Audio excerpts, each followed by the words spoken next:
দ্বাদশ শ্রেণী চতুর্থ সেমিস্টার ইতিহাস সাবজেক্টের ফোর্থ ইউনিট থেকে একটি ইম্পর্টেন্ট প্রশ্ন। ঊনবিংশ শতকে ভারতীয়দের জাতীয়তাবাদের উন্মেষের কারণ কি?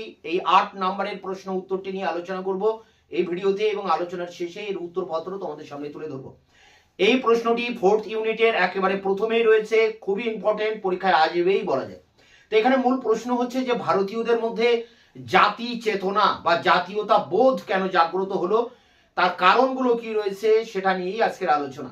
তা দেখো, ভারতীয়রা যে জাতি, একটা জাতি, ভারতীয় জাতি বা তারা একটা নিজস্ব স্বতন্ত্র জাতি, এই বোধ কিন্তু তাদের আগে ছিল না। একথা রমেশ চন্দ্র মজুমদার বলেছেন যে প্রাক মুহূর্তে মানে ব্রিটিশ সরকার যখন এই দেশে আসে তখন কিন্তু ভারতীয়দের মধ্যে কোনো রকম জাতি চেতনা ছিল না। তাদেরকে যে স্বাধীন হতে হবে, তারা একটা স্বতন্ত্র জাতি, তাদের অস্তিত্ব রয়েছে, এই বিষয়টা ভারতীয়দের মধ্যে ছিল না। এই জাতি চেতনা অনেক ধীরে ধীরে তাদের মধ্যে আসে বিভিন্ন ঘটনার ভিতর দিয়ে, বিভিন্ন ঘাত প্রতিঘাতের ভিতর দিয়ে। সেই দিকগুলো আমরা পয়েন্টের আকারে দেখবো। দেখো, প্রথমে যেটা রয়েছে এখানে প্রশ্নটা একবার দেখে নাও। ঊনবিংশ শতকে ভারতীয়দের মধ্যে জাতীয়তাবাদ উন্মেষের কারণ, এটা 8 নম্বরের ইম্পর্টেন্ট প্রশ্ন। এখানে প্রথম যে প্রশ্ন রয়েছে দেখো, স্বার্থের সংঘাত।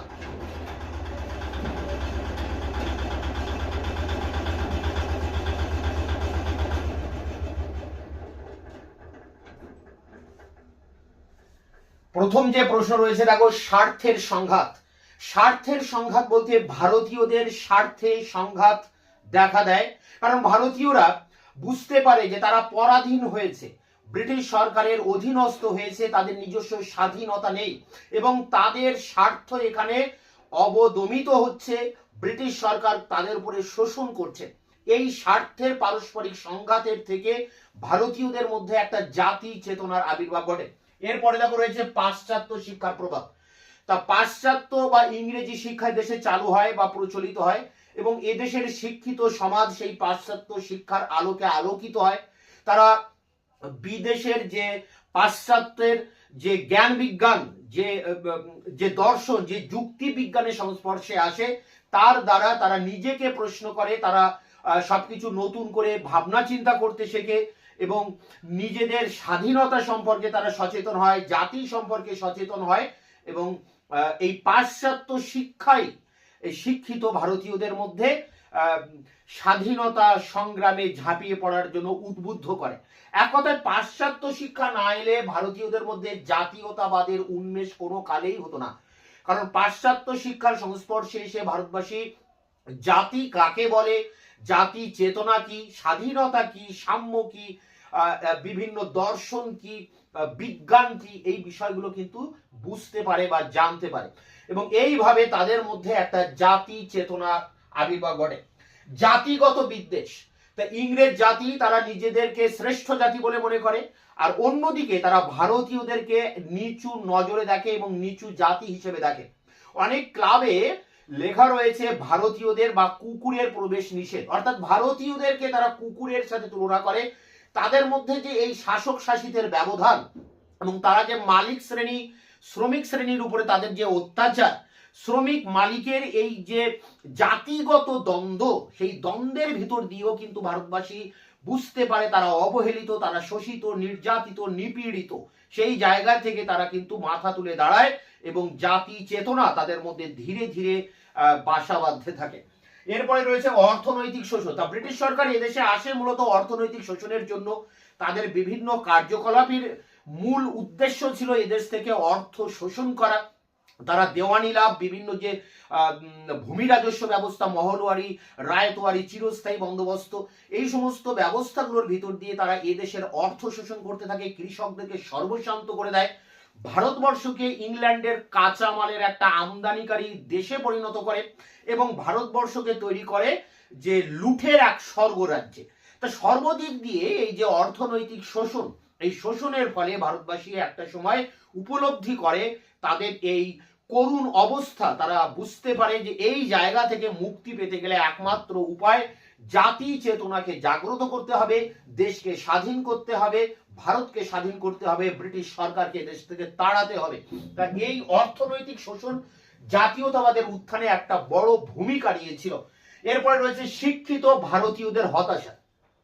1813 চার্টার আইনে বলা হচ্ছে যে এদেশে 1 লক্ষ টাকা ব্যয় করা হবে পাশ্চাত্য শিক্ষার খাতে। আবার 1858 মহারানীর ঘোষণাপত্র বলা হচ্ছে যে ভারতীয়দেরকে জাতি ধর্ম নির্বিশেষে সরকারি চাকরিতে নিয়োগ করা হবে। কিন্তু আদপেও এই ঘোষণা কিন্তু কার্যকরী হচ্ছে না, অর্থাৎ এটা ছিল প্রতিশ্রুতি ভঙ্গের অধ্যায়, এমনটা মনে করেন রমেশচন্দ্র মজুমদার। ফলে শিক্ষিত ভারতীয়দের মধ্যে একটা ক্ষোভ তৈরি হয়, একটা হতাশা তৈরি হয় এই ব্রিটিশ সরকারের এই প্রবঞ্চনার বিরুদ্ধে। সেই জায়গা থেকেও কিন্তু জাতীয়তাবাদ জাগ্রত হয়। দেশপ্রেম সাহিত্য, তা দেশের অনেক দেশপ্রেমিক কবি, সাহিত্যিক, ঐতিহাসিক, অর্থনীতিবিদ তারা কিন্তু লেখনীর মাধ্যমে লেখনী ধরেন এবং ভারতীয়দের অবস্থা তাদের সামনে তুলে ধরেন, দেশের করুণ অবস্থা তাদের সামনে তুলে ধরেন এবং বিভিন্ন জাতীয়তাবাদী বিভিন্ন সঙ্গীত, গান, কবিতা রচনার মধ্য দিয়ে ভারতবাসীদের মধ্যে একটা ঐক্য স্থাপনের চেষ্টা করেন এই সমস্ত মনীষীরা। বঙ্কিমচন্দ্র চট্টোপাধ্যায়, রমেশচন্দ্র দত্ত, রবীন্দ্রনাথ ঠাকুর, এখানে রঙ্গলাল বসু, গিরিশচন্দ্র ঘোষ, এক একজন প্রতিভাবান ব্যক্তি এক এক দিক থেকে তারা কিন্তু তাদের সাহিত্যকর্মের ভিতর দিয়ে ভারতবাসীর প্রকৃত অবস্থা মানুষের সামনে তুলে নিয়ে আসেন। তাই এই দেশপ্রেমমূলক যে সাহিত্য কর্মগুলো হয়েছিল সেটাও কিন্তু অনেকটা বড় ভূমিকা নিয়েছিল জাতীয়তাবাদের উত্থানের পিছনে। এরপরে রয়েছে বিস্তৃত ঐতিহ্যের পুনরুত্থান। বিস্তৃত মানে যেগুলো ভুলে গেছি আমরা, আমাদের প্রাচীন হিন্দু ধর্মের যে ঐতিহ্য, যে আদর্শ, তা থেকে আমরা বিচ্যুত হয়েছি। তাই স্বামী দয়ানন্দ সরস্বতী, বিবেকানন্দ, বঙ্কিমচন্দ্রের মতো মনীষীরা প্রাচীন হিন্দু ধর্মের সেই গৌরবময় ঐতিহ্যকে আবার সামনে তুলে এনে ভারতীয়দের মধ্যে একটা ইউনিটি, একটা ঐক্য গড়ে তোলার চেষ্টা করেছিলেন এবং জাতীয়তাবাদকে জাগ্রত করার চেষ্টা করেছিলেন। এরপরে রয়েছে জনমত এবং সংবাদপত্র। তো বিভিন্ন সংবাদপত্র এই সময় এই ব্রিটিশ সরকারের অপশাসনের বিরুদ্ধে লেখনী ধারণ করে এবং তারা মানুষকে সচেতন করে তুলতে থাকে, মানুষের মধ্যে জনমত গড়ে তুলতে থাকে এই সমস্ত সংবাদপত্রগুলো। অমৃতবাজার পত্রিকা, হিন্দু, প্যাট্রিয়ট, সংবাদ প্রভাকর, সমাচার দর্পণ, একাধিক পত্রপত্রিকা রয়েছে যারা বিশেষ ভূমিকা নিয়েছিল ভারতীয়দের এই করুণ অবস্থা মানুষের সামনে তুলে ধরে মানুষের মধ্যে জাতীয়তাবাদকে জাগ্রত করে তোলার জন্য।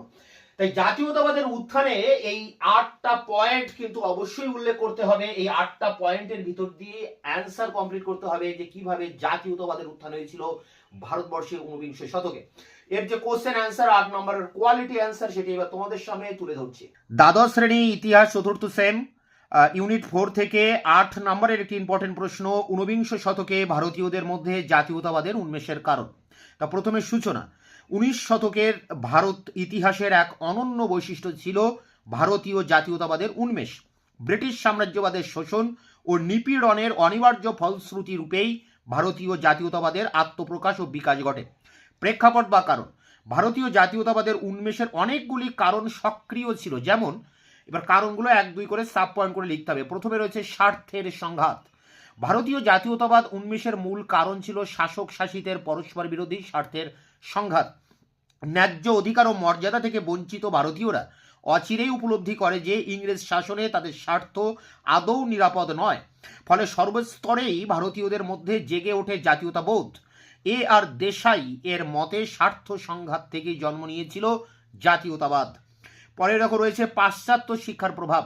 ভারতে ইংরেজি শিক্ষা বিস্তারের ফলে ভারতে জাতীয়তাবাদী চেতনার ভিত্তি রচিত হয়।